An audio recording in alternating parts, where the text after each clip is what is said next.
if there's anything that we can't answer today, we'll be able to get back to you. Okay. Jeremiah, I just started recording. Okay, excellent. Okay. Thank you so much. So I just went over our faculty virtual support hours. Thank you, Audrey, and everyone else who was asking about the recording. We just covered the faculty support hours, so they are here, as well as our Zoom link. And that's where you can get some one-on-one support. And we mentioned earlier that we will be, or in our previous meetings, that we will have additional support hours around the time grades are due. Grades are due, I think, by end of business on the 20th. And we will be available the week prior our regular times, and the day grades are due, and the weekend before. So I know grading is a very short turnaround. So the grade rosters, I think, I'm not sure when they open exactly, but the last day of finals is, I think, the 16th or the 17th. So we really do only have that weekend and Monday to get grading in. So we will be working basically around the clock to support you during that time in our Zoom room. And we will have a number of training sessions for grades in December, that week kind of prior, as well as the due date. So don't stress about grading too much. It's actually pretty straightforward and simple. I think it's just as easy as it was in the old HP system or your My Briefcase. Okay, so that is our how to find us on the website. Another important page is the How Do I page. The How Do I are basically our knowledge base. So we cover everything that we're covering today, like finding your ctcLink ID, what all the terminology or new lingo is for ctcLink, and then all of the classroom responsibilities or classroom management tools that are in ctcLink, such as your roster and waitlist and the schedule and such. So these have usually are linked to documents, and we also have posted some videos that we borrowed from for some of these from Seattle College. So these little accordions will give you more information, and they're in Q&A format. So if you have a problem that can't wait for the faculty Zoom hours, you might be able to do some self-service here. We also are accepting tickets. We have a special ticket just for faculty in the Request Center for ctcLink support. And if it's a question that we can't answer, we can, just like any good old IT ticket, we can send that on up the chain to someone who can answer that question. So one way or another, we are going to get everyone on here. There are some areas in ctcLink that are not faculty specific, but are for most employees or everybody in our population. So if you can't find it here, if it's not a classroom related thing or one of these very general areas, something to do with possibly finance or timesheets or something along those lines, you'll find it in the staff section as well.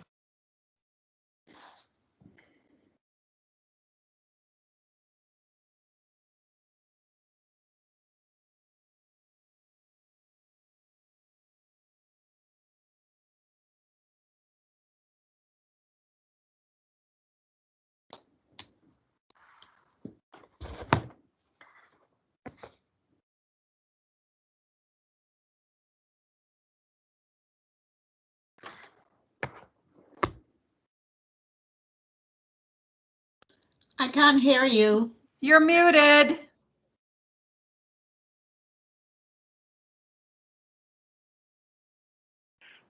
Okay, there we go. Is that better? Okay. Hopefully, how much did you guys miss? Where did we leave off? Ticketing was the last thing we heard. Okay, great. Then we didn't get too far.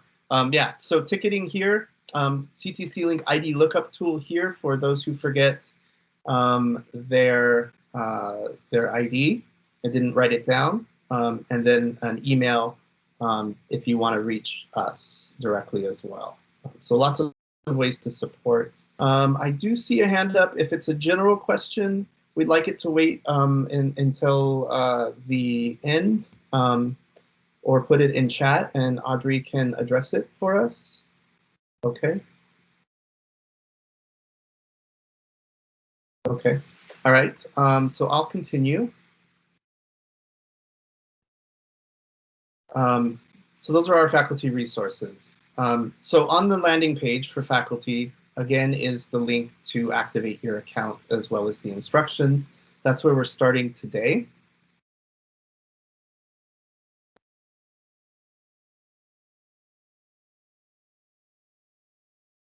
And let me get there.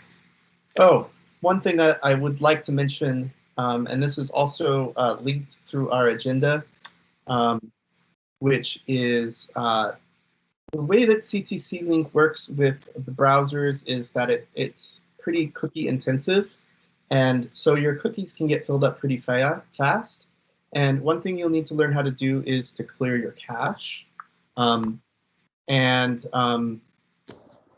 Also, my recommendation is when I'm using ctcLink, you can either use Firefox, tends to work a little bit better than Chrome. Chrome seems to have the most issues, but I've also heard about some issues with Edge as well. So I think that Firefox would be preferred. If you are using Chrome, I've linked, and I know Chrome is one of the more popular browsers, I've linked these instructions for clearing your cache.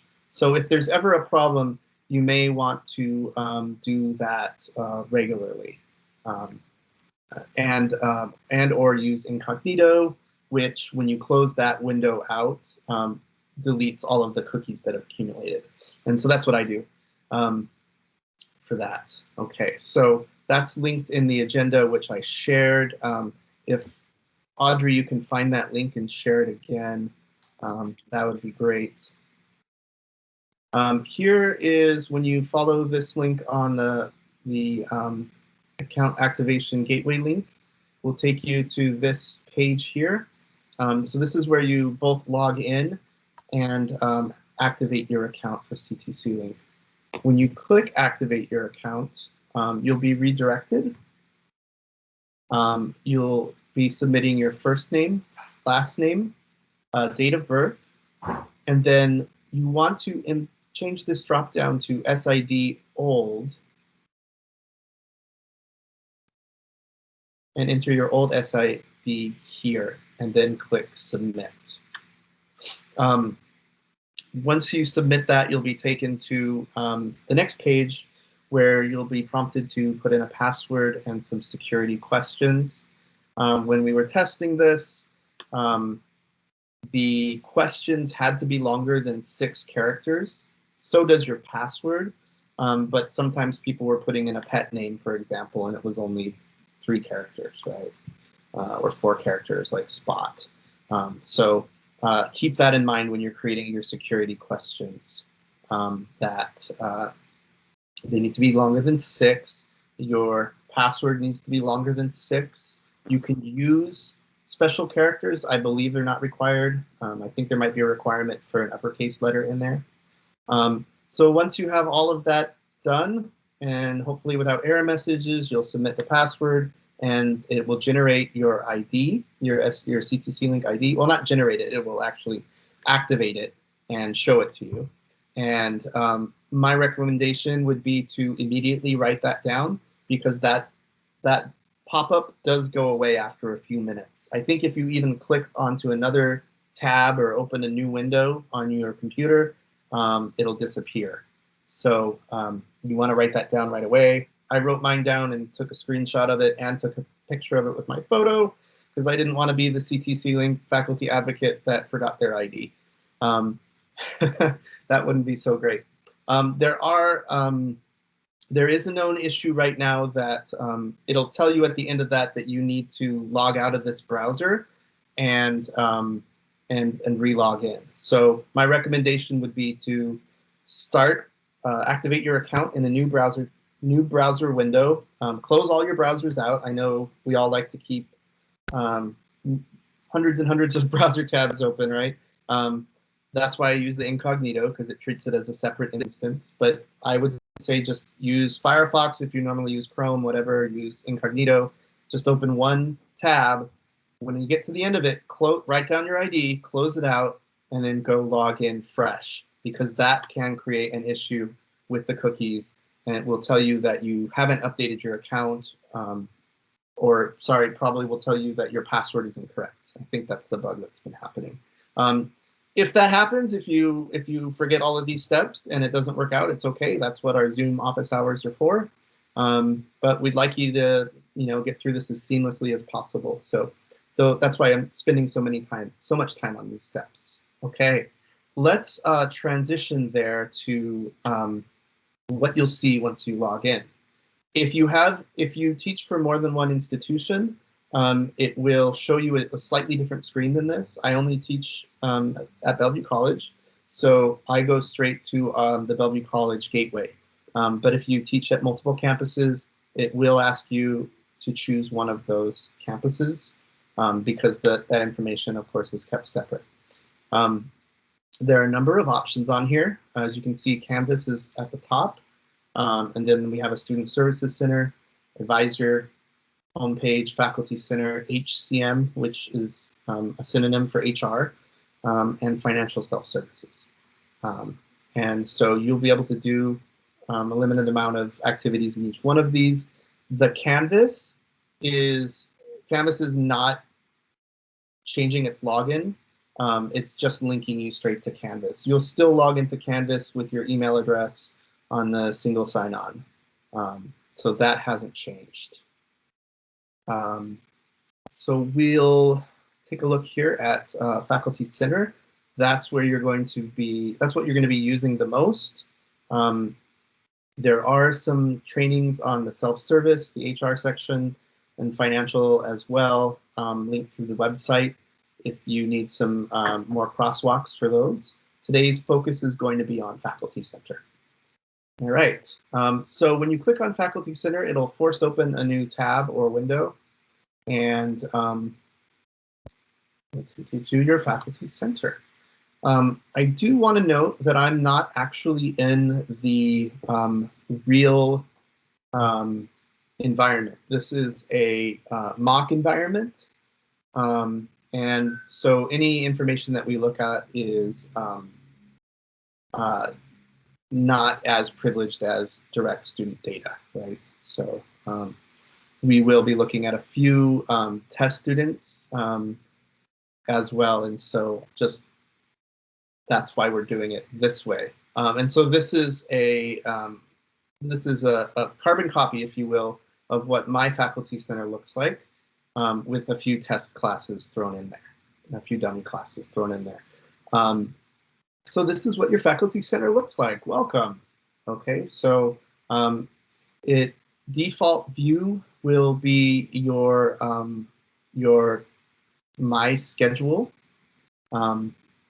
and you can see it lists the current term. You can change terms. In the future, you'll be able to look at past terms that have occurred in ctcLink. And starting now, you'll even be able to look at your winter term as well. One thing we would like you to do once you get inside is to check your roster and verify that it's accurate for the fall schedule. And look at your winter register. Even more important, look at your winter courses and make sure that those are correct as well. So this is, again, defaulting to the current term. Okay. There is a weekly teaching schedule that you can look at. Go ahead and show that for you. It's pretty straightforward. This, from what I understand, is very helpful if you do teach at more than one campus, because it will show all of your classes combined. So that is how this view is helpful. And you can tab through week by week. As you can see, it's defaulted to the beginning of the term. Okay. So I'm now in my weekly schedule, and I need to get back, or sorry, weekly schedule, my schedule. I need to get back to the default page. So I'm not going to use the back browser. I'll use these list of links here. So clicking here will do that. The back button on the browser, I don't even think is activated and doesn't, right? Because this is all happening in this environment. It's not bringing you to a new page. So we have classes here. We can access our rosters on the side as well. There's class roster and grade roster. Grade roster will not be available for most of you until grading has opened up. In my test courses, it looks like I have a grade roster here. But in the courses that should not, my other courses should not have it in my real ctcLink account. So these icons here are the probably easy way to navigate.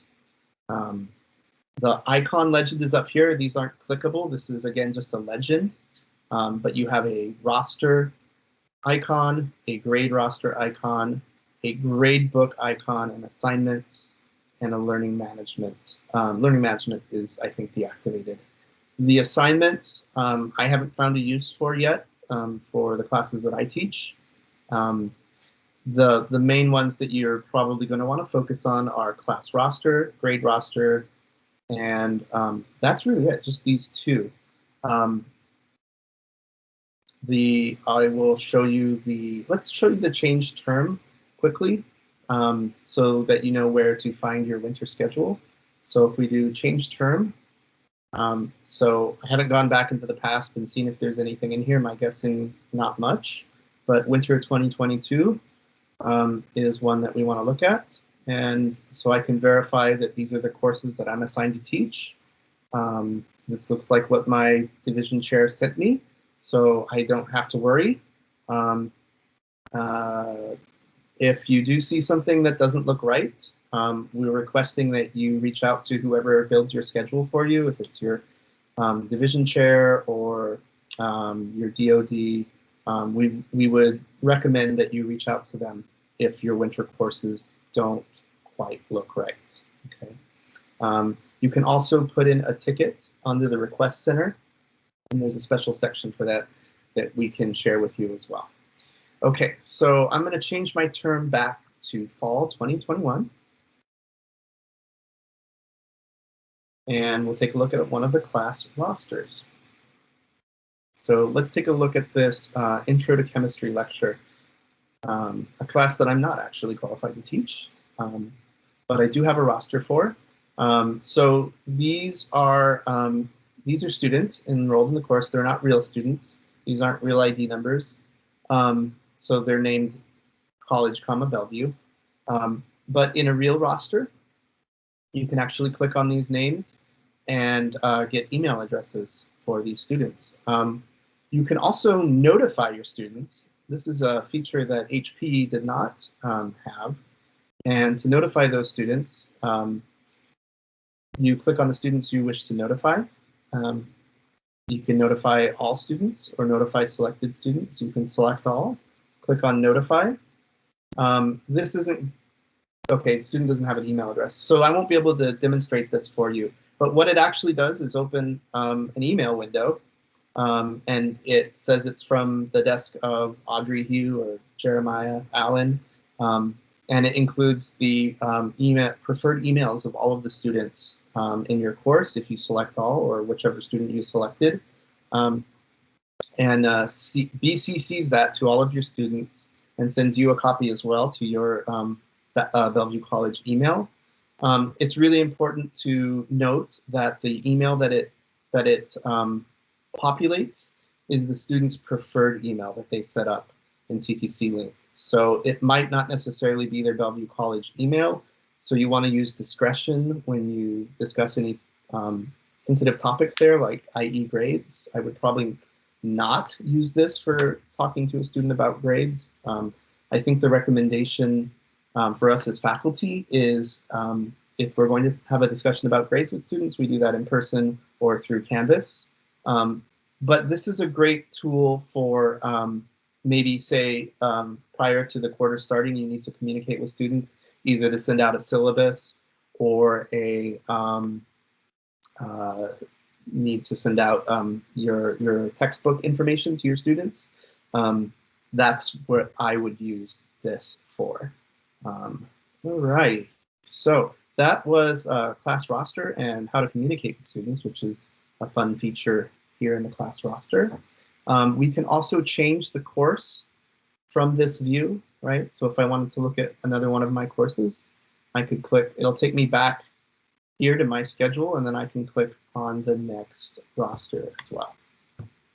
Okay. There we go with another course here.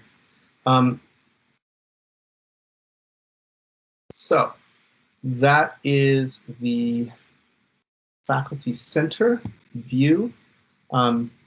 Please note that if you want to get back to your gateway, it stays open in the previous tab after you sign in. However, if we click on something, if we go to another pillar like, let's say, HR, HM self-service, HCM self-service, this tab that we have open here will no longer be working. It only allows you to be in one area at a time in one browser window. So I want to close this old one so I can focus on the employee self-service. Okay. There are ways to navigate back and forth through using this ribbon. It's not the most intuitive. My recommendation is, since this stays open, come back here, and then you can get to your Faculty Center or HR self-service, etc. here. Sorry, HCM self-service here. Okay, right. Again, only one of these will actually work at a time, so make sure you close out the old one. Okay, I'm going to jump back to the agenda because that basically covers what you can do in the Faculty Center for now. The grade rosters, again, we don't want to cover that today because it's a lot of information for one sitting. We want to focus on getting you in and verifying, one, that your rosters look accurate, and two, that your winter courses are good to go as well. So Audrey, were there any questions that came up that I should address now, or are we free to continue?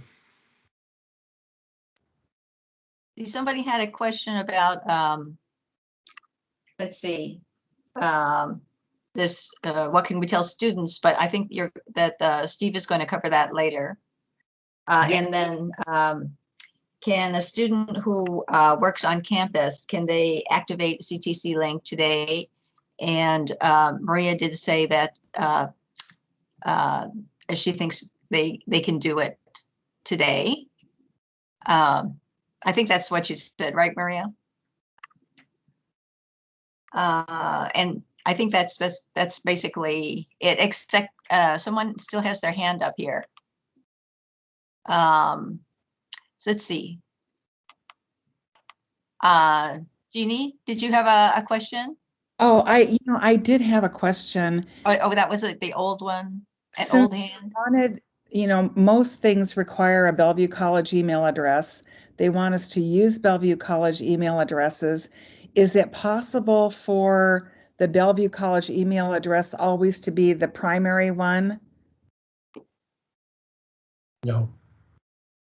Oh. This is a mind bender. Hi, this is Steve Downing, everyone. This is one implementation of PeopleSoft for 34 colleges.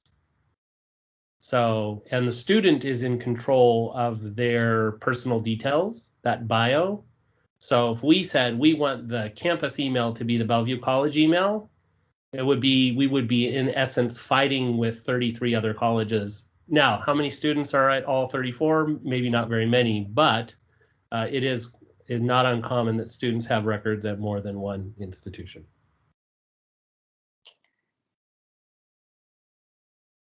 Thank you, Steve.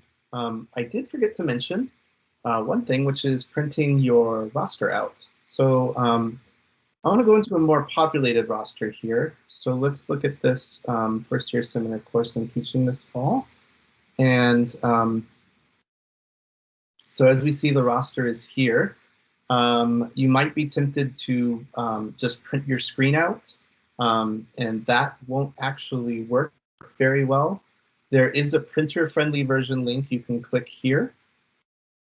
It will open it up in a pop-up, or should, similar. Okay, just opened it up on top this time.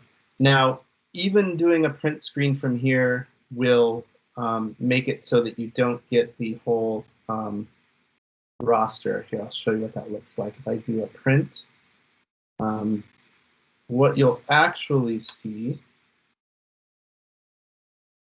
is this kind of windowed version here.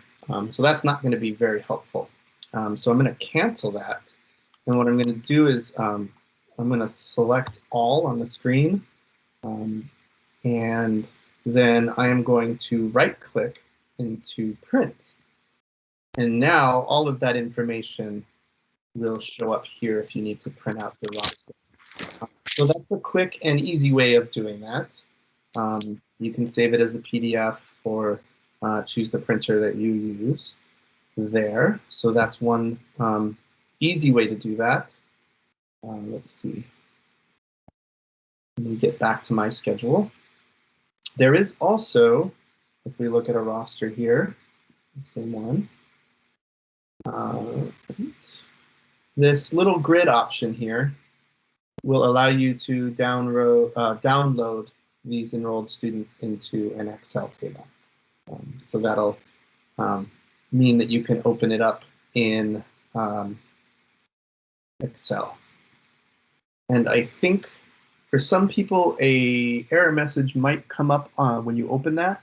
You can just click OK through that. I'm not going to open it now because it'll probably slow my computer down. I have too much open now. But you can see at the bottom, I've got the file here. It might say that there are problems with the document, but from testing it, it looks like when you open it up in the Excel sheet, it works just fine. You might need to fiddle with some options to get that the way you like it, however. So I think that is the last thing that you need to know right away about Faculty Center. So let's take a look at our agenda here. We are at Canvas assignment walkthrough. Now I noticed someone had asked what's one way we can support our students right away. And for me, that would be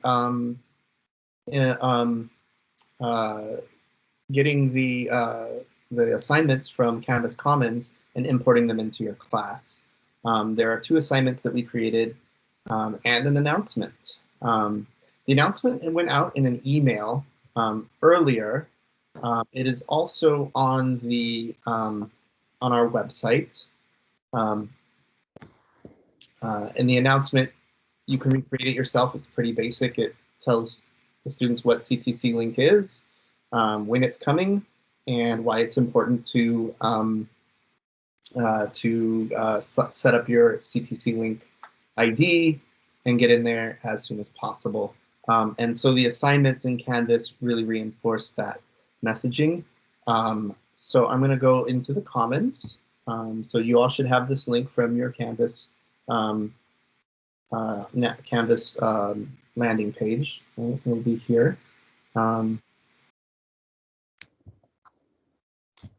I'll just show you how to import that if you haven't done that before. So I'm searching in the search bar up here for ctcLink, one word, and Bellevue. And actually we do student, okay. Only one of them is coming up. Let's. Jeremiah, just type in ctcLink, and then you'll see yours and mine. There it is. Okay. So I got ctcLink student, and they came up. Oh, I see. So it's under BC ctcLink. All right. So here are the 2 assignments that we created. The first one is the ID, ctcLink ID assignment, and the second one is the class search and enrollment. And so these assignments will give you due dates and a way to have students verify that the assignment, or that the students access ctcLink somehow recorded or captured their ID and the second one will walk them through enrolling as well. So to import these, click on each assignment. Very simple, right? On the right here is an import/download. You could read more about this is the actual assignment right here, what it'll look like in your Canvas as well. So you can review that if you like. Select the classes. I'll put this one in my sandbox. But if you have multiple classes, you can import them all directly right away. I will note that when you import a class into Canvas, it usually is already published when you bring it in. So if you want it to be in a certain spot or on a certain date, or you don't want students to see it right away, you have to go in and change that. So I'll click on import there. The reason that we don't have a link for these assignments is it's something to do with Canvas Commons. The links don't always work for everybody, so we'd rather just have you search for ctcLink student. I'm going to go ahead and import the second assignment into my sandbox. Okay, and we'll get a notification that you have successfully started the import. It doesn't take me that long to get those in there. See if I can, I don't know if my sandbox is going to be easily accessible here. I think I might have to do all courses. Let's just do that. There it is. Okay. So I will scroll down to assignments, and they should be there under imported assignments. Okay. So the first assignment is coming in as active, but the second isn't. So I can publish it now if I want to. I can go in and edit the date. I can move it around to other modules, or however you like to set up your Canvas course. But here it is. You can create a rubric and set your due dates and all that stuff as you see fit. We are recommending the 23rd for the due date for this assignment. And the reason is that's 1 week before registration opens for, or enrollment opens for all students. So I think enrollment is either the 29th or 30th. So if you have the due date for the second assignment a week later, that'll give them enough time. All right, it only takes 5 minutes to do this, but students always need, extra pad of time. So we recommend for the first assignment the 23rd, and the second assignment the 30th, which I think is 1 day after the enrollment is what we're calling it now, opens in ctcLink. What I plan on doing is Wednesday, both my synchronous classes meet on Wednesday. I plan on going over this assignment with them and giving them some class time to do it. And that way you can find out who might have these issues, and you can connect them to the student support. There is a student on the same ctcLink website. There's a student section. You can send your students there. I think there's a number of Zoom rooms that students can use, and so the link will be posted on Wednesday. And there is a way for ticketing on here as well. So your students should be well supported, and you can find out which ones have issues and follow up with them. So I think that most everyone should probably do this, right? That's my recommendation. If you have a Canvas course, get these assignments and put them in there, and you'll be able to help walk your students through. And you can do the same thing for enrollment. Okay, that's our Canvas assignments. I am going to hand the baton over to Erica. She is going to talk about, actually, Erica, do you want me to handle just this part here? Since you might not have a cheat sheet in front of you? Sure, if you would like. Thank you. Yeah. And to everybody, I've lost power. That's why I am dialing in from my car. So yeah, thank you, Jeremiah. That would be great. And Jeremiah, there's a couple of questions that have come up that are relevant to what you just went over. Oh, okay. So there's 2 assignments, and I only caught one of the dates for the recommended due date. So for the first, can you go over those again, please? Yeah, sure. Absolutely. Okay. So let me get back to Canvas. Now I'm suffering from having too many browser windows open at once. Let's see. Here we go. Okay. Let me go back to the Commons. That'll probably be the best thing to do here. So I'm going to go to Canvas Commons, and the search term is ctcLink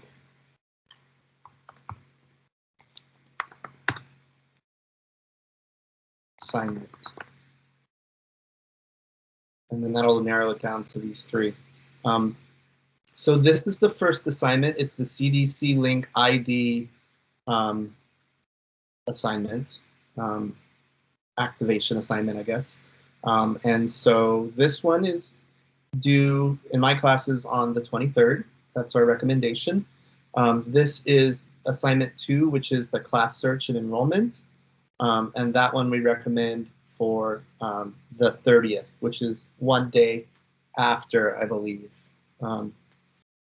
students are able to enroll. So it gives a week in between each one, and they still have a week to get this one done as well. So it's very, we're right on the dot as far as timing. So this is for IDs, this is for enrollment. This one is the 23rd, this one is the 30th. And those are just recommendations, right? Because most students, priority enrollment is November 29th, and most students will get access to register for classes on the 30th. So there's some wiggle room there for that 30th date. One of the other questions that came up was just confirming, the question was confirming that the second assignment appears to require they actually register for winter classes. And that is correct, right, Jeremiah? Yes, I think we wrote in there an option for students to, instead of turning in a verification that they've added courses to their cart, to instead mention that they're not taking winter courses. And yes, that date is November 23rd and November 30th. Okay. Awesome. Yep, thank you. All right, so get back to where I was before. So here's some other good news. These are the functions that won't be changing in ctcLink. As of now, you'll still be ordering your books the same way that you have before. I know that our bookstore might be going through some changes relatively soon, but as far as I know, those won't have anything to do with ctcLink. So I know there's like a book link in there, and I don't think you might have seen that when I did the demo, but as far as I know, that doesn't work. Instructor-initiated drops will also remain the same way that we have done it before. Changing grades after closing your grades will also have to be done in the same way that you've done it before. Using the student alert feature web form that we've been using for a quarter or two now will also remain the same. And Canvas won't be changing either. The link to Canvas, there is a Canvas, if you look here, there is, oh, we're already logged out. There is a link to Canvas on the gateway that literally just links you to the same way that you would normally sign into Canvas with your email address using the SSO. And if you're already logged in, then it'll go straight to Canvas pretty seamlessly. So those things will be remaining the same. Moonlighting and adjunct contracts are being worked out, but those will be coming to ctcLink as well. You know, you should already be able to see your future paycheck stubs on there, or your current paycheck stubs are visible there. And if they're not, that will be coming online soon. And I think that way we're doing permissions will stay the same as well. So I think that covers most of what you need to know about ctcLink. We have one more item to share with you, which is reporting leave and absences, because those are also common faculty tasks, even though they are, I think, more of a financial pillar. But I think that's on us to present. So Erica, did you want me to pull up the slides now for that? Yes, absolutely. Do we have enough time? Yeah, we have 10 minutes. Yeah, so hopefully we can fit in a few questions at the end of that too. Okay. Yep. Go ahead and bring up those slides. Okay, so this is something that we borrowed from Edmonds College. And so go ahead and click on the next slide. Perfect. And so you would start out putting in your ctcLink ID number, and then you would hit next. And then you would enter in your password and hit verify. And that takes you to the main ctcLink gateway page. And so you're going to click on HCM self-service. And then you'll see a few tiles here, and you're going to want to click on time.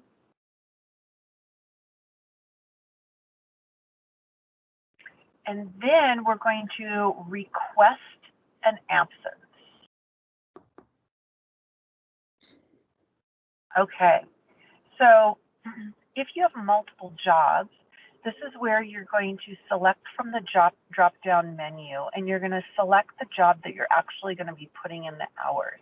Because some faculty aren't just faculty, they also are employed as hourly employees. Okay, go ahead and change. All right, so based on the start and end date, the duration will automatically be generated. If your absence, and this is the one tricky part that sometimes people get hung up on, if your absence is not for a full day, you're going to want to select partial days.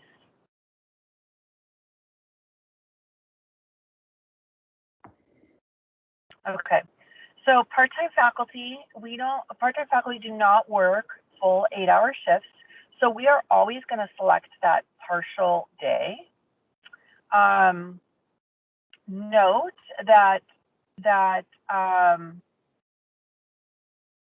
excuse me, the end day only. So the section that says end day only, this is the last day of the absence. That's a partial day, and the start day only is the first day of an absence that is a partial day.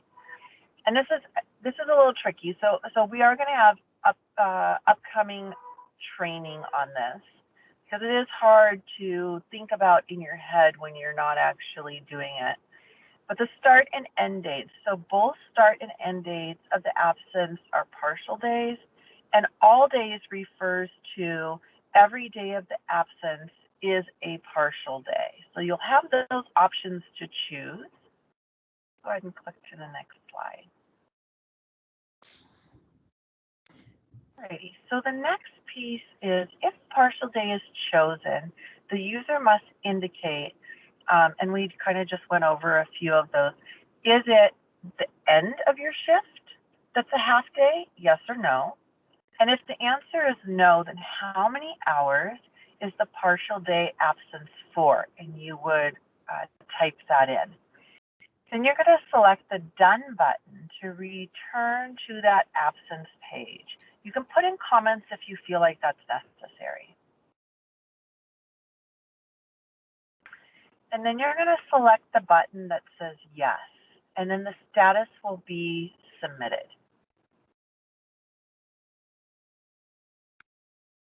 All right, that is it. Thank you for going through those slides, Jeremiah. No So problem. again, it's kind of hard to conceptualize when you're not actually doing it. But if you have to submit an absence, what I usually do is pull up this instruction sheet with ctcLink and just go through it step by step. And remember, we'll be able to help you on Zoom as well. All right, thank you, Erica.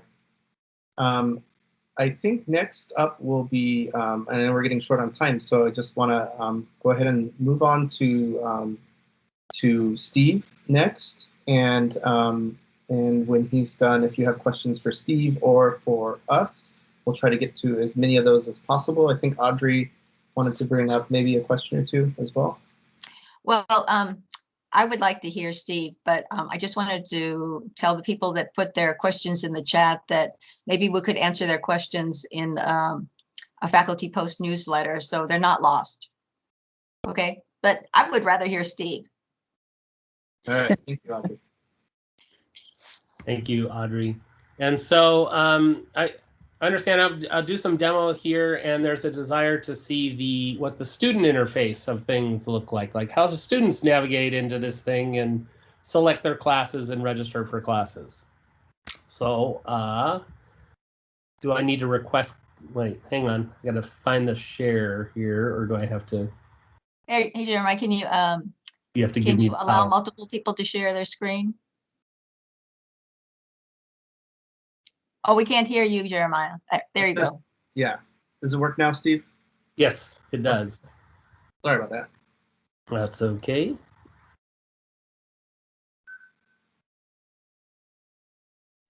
Okay, so you see a dashboard page that has "Hello, Steve" and some other items there on that page. Yes? And what I'm showing you here to start with is the mobile view for students, and this is going to be the default view. You might notice right away that it looks visually pretty different from the, your staff view when you're logged in. This one is a little more modern. All the functionality is essentially the same, although some things are in slightly different places. Students can start off by going to the class information area where they can search for classes. So choosing the quarter. A recent change actually is to implement this academic organization, which seems a lot like subject, but with a pretty big difference. So for example, if I go down to English, you'll see there's only English. But if I picked subject and I scroll down to English, there is going to be English and English, parentheses CCN, and because we deal with this, or I deal with this work, I know that CCN is common course numbering. Students might not know that, and it might make it kind of a pain and an annoyance to look for classes. So if I just want all English, it's actually going to be better to do it here in this academic organization. And if that's all I need, then I can go ahead and click search and it will return any English classes. And then I'm like, no, I really want English 101. And I can go back over here and for catalog number, enter 101, do my search again. Now I am going to get all of the sections of English 101 for winter. And then I'm like, okay, well, some of these classes are full or they have a wait list. They're all open now because we haven't started registration. But if those start to fill up, and I'm like, I just want the open ones, I could check my show open classes only checkbox. If I want to get down to a more granular level, I really like this English instructor with the last name Allen, so I'm going to put in that name and see like, okay, I have 3 sections to choose from. If I want to get a little more detail, I can just click on that section and expand it. It's going to have the description. It's going to talk about fees and all that other good stuff. Has a link to the bookstore. And you kind of have to keep scrolling and scrolling and scrolling to find this add to cart button. Or if you're like, you know what, I don't need the details. This is what I want. I want this evening, Tuesday, Thursday hybrid. I'm going to click on the 3 dots and add it to my cart. It's kind of like online shopping. You have a shopping cart. So if I add it to my cart, it's going to open up this little box here. these two options here. One, permission number. I'll give you the heads up now that for most classes that don't require instructor permission to register during normal registration, this won't be as much of an issue. But when we get into late registration or that first week of the quarter, overloads, those things, that is all going to be done with permission numbers, which once the student has that number, they would enter that here. It's specific to that section. If it's during the period where regular registration period and I want to choose to go on a wait list, I can check the box to be on the wait list. If I don't check that box, it won't put me on the wait list. If the class is full, it'll just say, sorry, that class is full. I can then save. That's now added to my shopping cart. The key here is I haven't registered. I'm not done. Similar to, if you're doing online shopping and you put things in your cart, until you kind of complete that order and put in your credit card info, you're not done. Don't worry, they don't have to put in their credit card info to finish, but they do need to go to their shopping cart if they want to complete that. That is going to be under the enrollment area where the shopping cart is. So they go to my shopping cart. I'll see I have English 101 and a few other things that I think that I did earlier. I might have said, you know what, I actually qualify for English 101. I don't need that English 93. Then in terms of enrolling, I just don't check that one because it's based on these check boxes over here. So I can select all and then I could uncheck the English 93 and then click on this enroll button. I'm going to go ahead and do that and you'll see there's an error message because it says you do not have an appointment to enroll and open enrollment has not begun. Right, it's too early. But I'm all set, right? These aren't deleted out of my shopping cart until and unless I come in and select them and say delete. So I'm kind of like prepped for registration, even though that doesn't start until, for most students, the 30th, which is kind of nice because I can kind of, I can build out my theoretical schedule and have it here all ready to go for when that day and time comes. Once a student is actually registered, if they say, I'm going to switch out of something, they would do that through this drop classes. I don't have any classes to drop at this time. And I really wanted to show you this mobile view because this is what students are using. And unfortunately, we don't have a mobile view for the test environment. So I'm showing you my account in the live environment, and I'm not taking any classes in fall that can be dropped. If a student's on a wait list, they have the option to see that, and then they can say, yeah, I don't want that waitlisted class any longer, take me off. And then another functionality that I'm excited about is this swap classes, which is where a student can say, I really want this class, it's full, I'm going to get on the wait list, but now I'm in this other section that has space. They can set this up so that if a spot opens in the one that they're on the wait list for, the system will automatically swap. So that they're not in two sections of the same class. The system says, okay, you've told us that you really want this one that you're in the wait list for. So if you get in, you're going to go in that one and come out of the other section. I'm going to go back to shopping cart because there is something I want to show here. I can go directly to the shopping cart and find this add class button. And I can either do it from class search, which was the way that I showed you initially, or I can do it from this thing called Planner. I'll show you that in a minute. Or for those who, I just have the direct class number, which is the new terminology for essentially what is item number. It's a fast way to go if a student already has that information that they've copied down somewhere, kind of bypass all the steps of the system. They would do that there. Let me go over to the Planner. The Planner is just that. It's a way to plan things out, a couple quarters in advance. We're moving towards having a year-long schedule so that students can see how the sequencing of their classes will work overall. At some point, there will also be an option for students to search for their classes based on the requirements of the degree or certificate that they are working on. That requires some end work that's not completely done yet, so that's a bit in the works.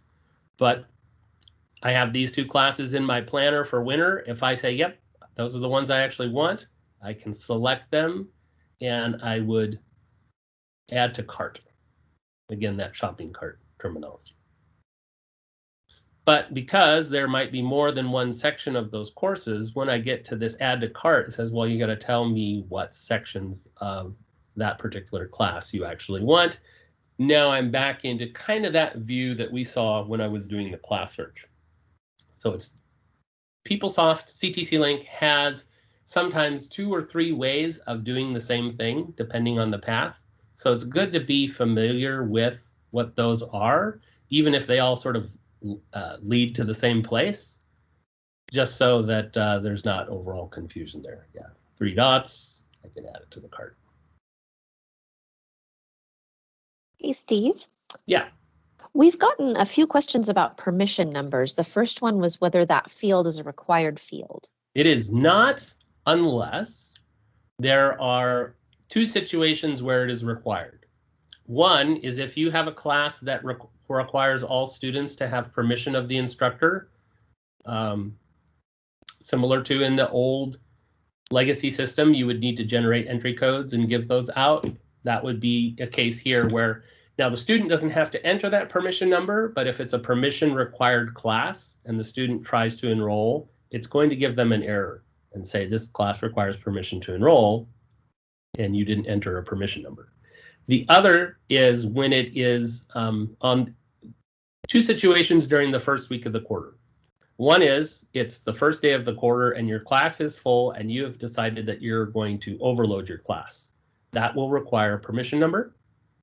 And the other is on the 4th and 5th day of the quarter, even if the class has space, that will require a permission number. That is the new way that instructor permission / late registration happens in ctcLink. Thanks, Steve. Another question that was posted is, are faculty supposed to give permission numbers to students now? You only need to give a permission number if you want to do one of those things that I mentioned, right? If your class is permission required for all students, and you would have been familiar with entry codes in the old world, then you would be, as faculty, you would be giving out the permission numbers. And the other is if you want to either overload your class in the first week of the quarter or approve a student to add day 4 or 5. If you say, nope, day 4 or 5, I'm not letting anyone else in, you don't need to give out any permission numbers. If you do want to let a student in day 4 or 5, you do need permission numbers and you would need to give those to students so that they can get into the class. And where do faculty receive these permission numbers? That's a good question. It is a good question. Yeah, we're working on that. I would say reach out to your program chair is probably a good step. They may not have the absolute answer, but I think they are your best point of contact. I've been working with Yulia and also the deans to establish how we want to roll this out. We also talked to a couple other colleges in the system about best practices. So just to kind of give you an idea, everything from colleges where each individual faculty is going into the system and generating their own numbers to issue out, to where that's completely centralized and managed and divvied out through email or other means. And we're going to meet somewhere in that middle. This is our first, winter is going to be our first enrollment quarter in ctcLink. We may not have it 100% perfect, but this is good functionality. It puts the student in an active role, as particularly from my perspective with first week of the quarter registration.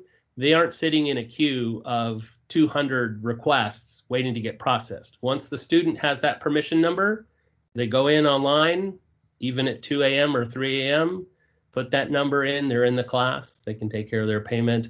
Canvas will sync up relatively quickly, I'm assured. And so less delays for everyone involved is a good thing. It just requires a little bit of process and a little bit of learning on the front end. So the permission number process and how that works, that will be communicated as soon as we have it ironed out. So just so everybody's aware. And Steve, another question was about how the swap feature will work with permission numbers, and whether there's a time frame or a limit for when for the class swap feature. So let me see if I can take the first part of that. If a student wanted to swap between a full class that required instructor permission and an open class that required instructor permission, that I'd have to probably see more on that, but permission numbers are section specific. So moving between sections, if both sections need a permission number, it would be 2 different permission numbers, a unique one for each section. I know that seems like it's probably a bit of a pain, but keep in mind that most classes are not going to need permission numbers at all, again, outside of the, the extent of late registration. And if late registration kind of goes away more, I'm not going to complain too much. So that's where there's some control here. If you say, yep, first day of the quarter, class is closed, you don't have to give out any permission numbers. And what the second part of that was for full classes. Can you repeat the? If there was a time limit or a time frame for the class swap feature. If it is during regular registration period is what I would say towards that. Permission numbers can be set up to have earlier expiration dates, but that's kind of just a side feature that we don't need to talk about now.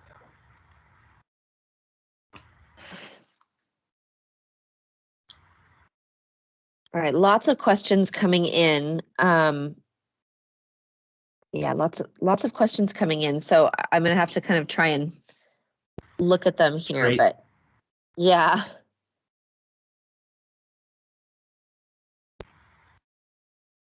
So it looks like there's a question about permission numbers and needing them in time for registration to open. For classes that require instructor permission to enroll, and that may be the same process, but again, we're trying to get this figured out. There's more than just the permission number kind of piece that's involved, and there's lots of complicated pieces that go into it, and so we're trying to get it all figured out in time, and there will be a communication that goes out to everyone. Keep an eye on your emails, your faculty post emails, that will have the communication in there. And I see there is a question about prerequisites, and I didn't touch on that. So okay. Permission numbers can be used to override prerequisites, but that is not a universal. So I would say follow your division and department's business process for when and if overriding prerequisites is appropriate, because that is not a universal, right? So if you're like, oh no, in this department, we don't generate permission numbers to override the prerequisite, then you wouldn't be doing that unless that changes, right? So I don't anticipate any large scale change to that business practice in this system versus the previous one.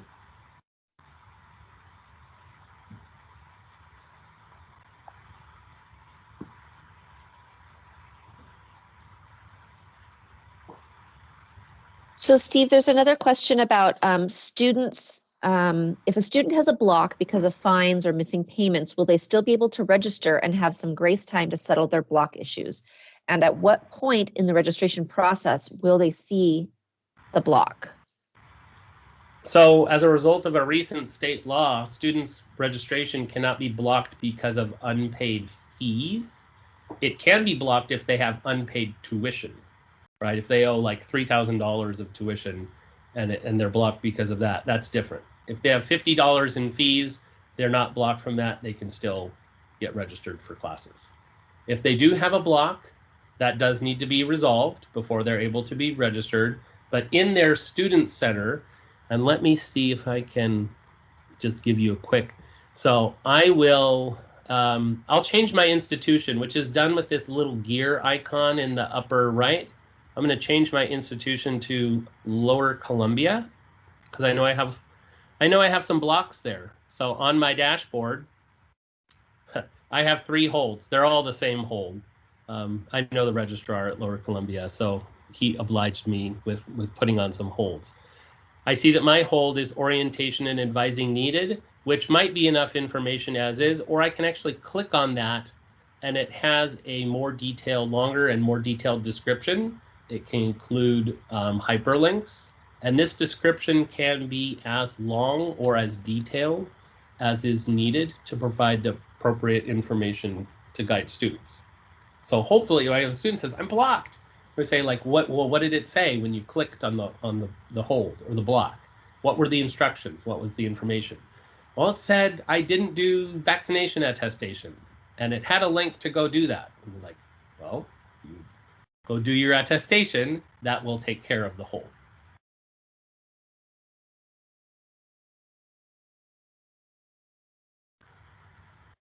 Steve, could you please clarify about late registration petitions?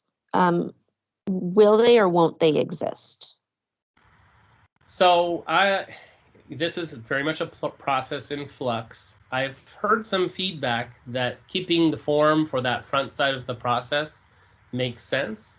So that would be my plan, is that students could go online and fill out that form that would generate an email that goes to the faculty. That's the way it's been for years. But that's where the process would change. So the old process would be you would send an email back to enrollment saying, I approve. Instead of emailing back to enrollment saying I approve, a permission number gets generated and sent out to the student. And how that generation and distribution actually works out is that's where the business process has an opportunity to be defined.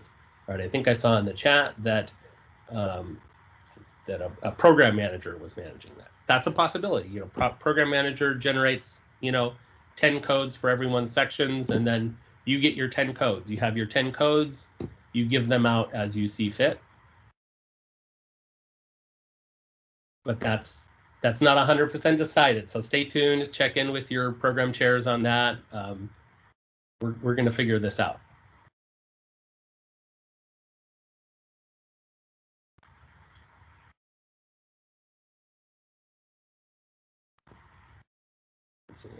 I see. It doesn't auto scroll for me, so I keep looking at the same questions. Let's see, I know I can't pick out the ones especially for Steve, so thank you, Maria. And thank you, Steve, for scrolling back and looking. Yeah.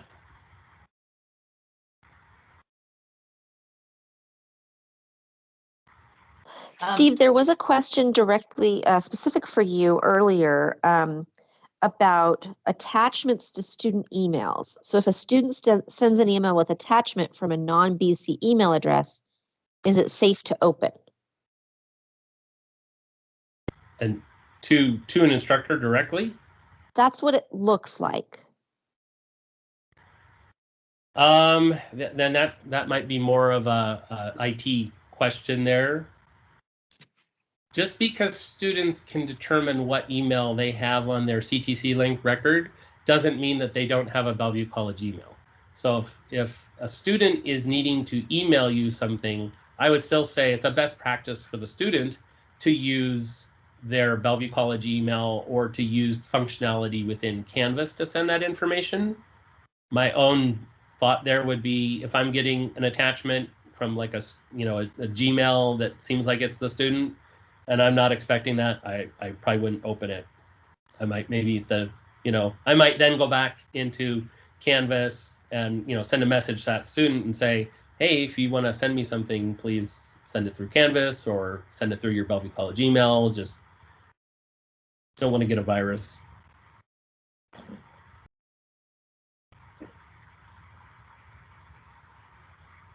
At the bottom there, it looks like there's a question about if you have an idea of when or how often we'll change our passwords in ctcLink. Does anybody know that one? I don't know. I will say it's been about a year since I went live, and I have not had to change it yet. I'd say that matches my experience as well.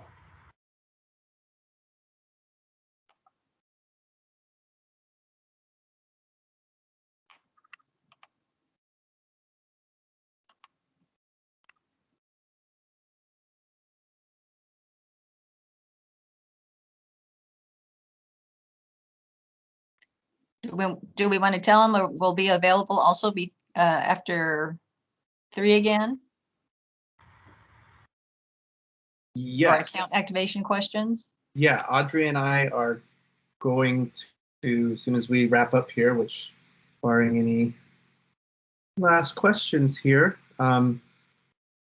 we're going to transition over to the Zoom room. I'm actually getting the link for it right now. Thank you very much, Steve. That was very helpful. I actually am surprised at some of those features in there. It seems pretty useful for students. Audrey, were there any questions in there that we should address before we wrap up the meeting? Jeremiah, I think I'm just gonna, there are a lot of good questions, but I'm just gonna point to one because it's up here. Should an instructor use ctcLink messaging like notification when sending a mass mail to the entire class before class starts rather than BC email? Because you do have a chance in ctcLink to send a message to everybody. Yeah, I mean, that's what. Yeah.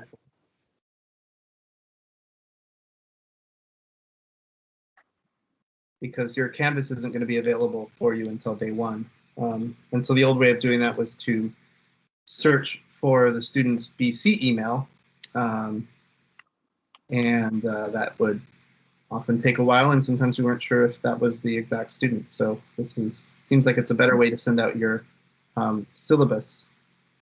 I don't know if we have the, Erica, do you know if you can actually attach anything to that email? I usually use Google Docs, so I don't need to worry about attaching an email. Gosh, I don't know the answer to that. I have to play around with that. Yeah. Maria, did you want to say anything about the student? I know some of the teachers are concerned about what the students hear. So I just wanted to point out that there is a student site, and anything else you wanted to say. Yeah, thanks, Audrey. Honestly, I think if students have questions, the best thing that we can do is point them in the right direction. And so the ctcLink website, and I can copy the link here into the chat. It's bellevuecollege.edu/ctclink/students. And that is where you're going to find information on what things are changing, links to our student support, and the hours that it's available. So we'll have on-site and virtual student support. And so that's really, so all the how-to guides are there. So definitely point students to the ctcLink support. There's really good resources, and we've put a lot into this. So the how-to guides will be updated no later than Wednesday, on Wednesdays when students get access. So everything will be updated by that point. We're going to be communicating with students via email and via text. And actually, I just got an email about approving the content that's going to go out. So I'm going to look at that here in a few minutes. And so that's going to be going out probably tomorrow through Target X, or tomorrow and Wednesday. So students are going to be receiving that information. And so if you as a faculty member have questions, you can reach out to our faculty advocates, Jeremiah, Audrey, and Erica, who are here. If you have questions about your paycheck or timesheet questions, which just want to reiterate, faculty do not need to submit timesheets, only if you have an hourly role. So hourly positions, student positions, and classified all submit timesheets. Exempt and faculty only report absences, and that is done in ctcLink. So if you have direct deposit questions, or if you have timesheet questions, maybe there's a student employee who's asking you questions, all employee related information and questions can be directed to our employee support, and that information is also available on the website. Now, I see there's a question about language support for these guides. We do have a few guides that are in different languages. We also have some support people who speak different languages.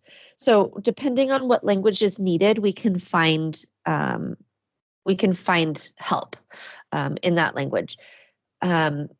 There's another question that came in. When will our class shells be available for winter quarter classes so we can start building our winter quarter classes? That is a good question, and it's not, maybe I don't understand the language, but what is the class shell? What does that mean? Like in Canvas? Maria, can I pop in for a Yeah, second? that's on campus. Oh The- yeah, Rob, go for it, because I don't know what that means. Yeah, I was told, and I meant to get this out in an email here this week, but that normally we'd have access right about now, but it is delayed a little bit because all the courses had to be put into ctcLink. So I have from IT that the expected release for Canvas shells is November 22nd. So that's Monday, a week from today, I think. Rob, this is Yeah. Sukir. Mhm. And yeah, I just posted an announcement that Canvas shells are ready. So Oh, they are ready now. Oh, yes. good. So faculty can start building content now. Oh, wonderful. That's great. Thanks.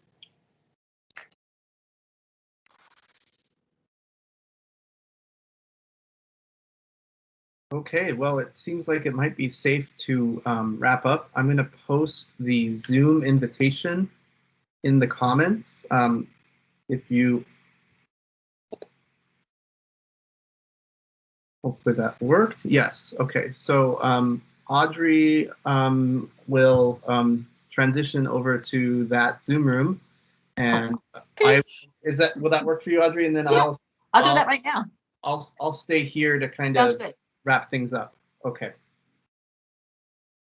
So if you do have further questions, we don't want to do that in Teams. We're set up to do that in the Zoom room, and that's the same regular Zoom room that we have our regular scheduled drop-in hours.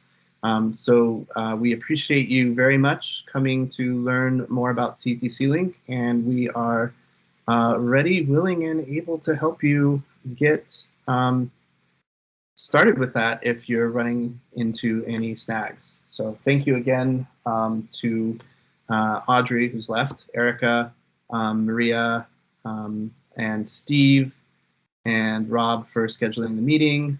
And thank you all for being here. Have a great afternoon.